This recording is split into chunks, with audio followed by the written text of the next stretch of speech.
Most gyms struggle with sales for the same reason. They treat it like a personality issue. They assume good sales comes down to confidence, charisma, having the right person in the role. So when the numbers dip, the reaction is usually predictable. More pressure, more motivation, or quietly deciding someone isn't good enough. And I've seen that cycle play out more times than I can count. The problem is, when sales depends on personality, results become unpredictable. Some months are good, some aren't, and no one can really explain why. But that's not a sales operation, that's just a gamble. High-performing gyms don't gamble on sales, they build systems around it. Just to be clear, this isn't a video about sales technique, needs analysis, or closing skills. I cover that in depth in my book. This is about how sales is managed, measured, and controlled at an operational level. And when I say sales is a system, this is what I mean. When sales are good, everyone relaxes and assume things are working. When sales dip, people start guessing. Someone blames the market, someone blames price, someone blames the team, but very rarely does anyone stop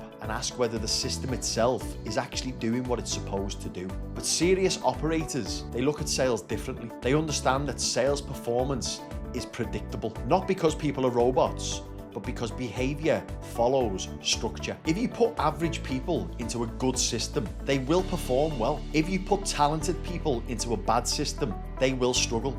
I've seen both many times. At its core, sales isn't really about convincing people. It's about managing volume and process.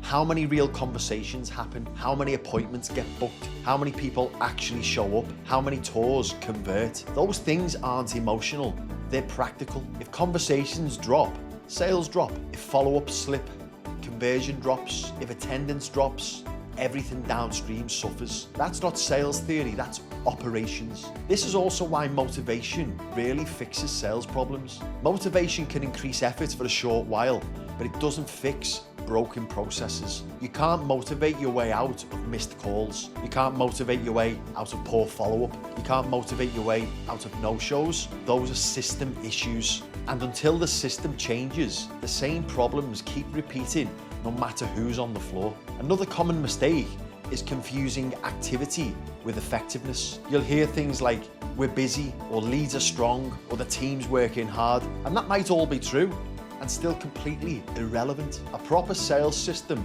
doesn't ask whether people are busy, it asks whether the process is working, and that's the shift. Once you look at sales as a system, pressure starts to come off individuals, and clarity replaces emotion. People know what winning looks like today, they know which actions matter, and when numbers move, they know where to look. Sales stops being reactive, and it becomes calmer and more controlled. And that's when consistency shows up. And this is where KPIs actually earn their place. KPIs are not there to micromanage people or create fear. They exist to make the system visible. They show you where volume is breaking down. They show you where conversion is leaking, and they tell you where intervention is needed. When KPIs are used properly, they remove guesswork and they replace opinion with fact. And that's why high-performing gyms are usually quieter than underperforming ones. They're not arguing about results, they're reading the system. If your sales performance swings wildly month to month,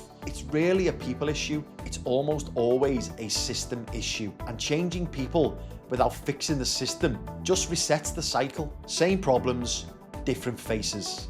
And that's why over the next 2 weeks, I'm not talking about scripts or closing tricks. I'm breaking down the sales system, the KPIs that matter, the ratios that actually tell the truth, and the behaviors that move the numbers in real gyms. Because once the system is right, sales becomes fairly boring.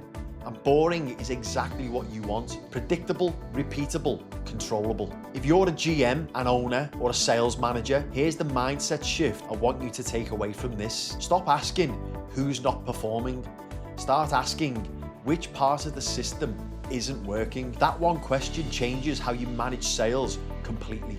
In the next video, I will break down the big 5 sales KPIs, not as numbers on a spreadsheet, but as levers inside the system. What they are, why they matter, and what actually moves them on the gym floor. Once you understand the system, sales stops being stressful and starts being manageable. That's it. Sales isn't about talent, it's about systems, and systems can be built.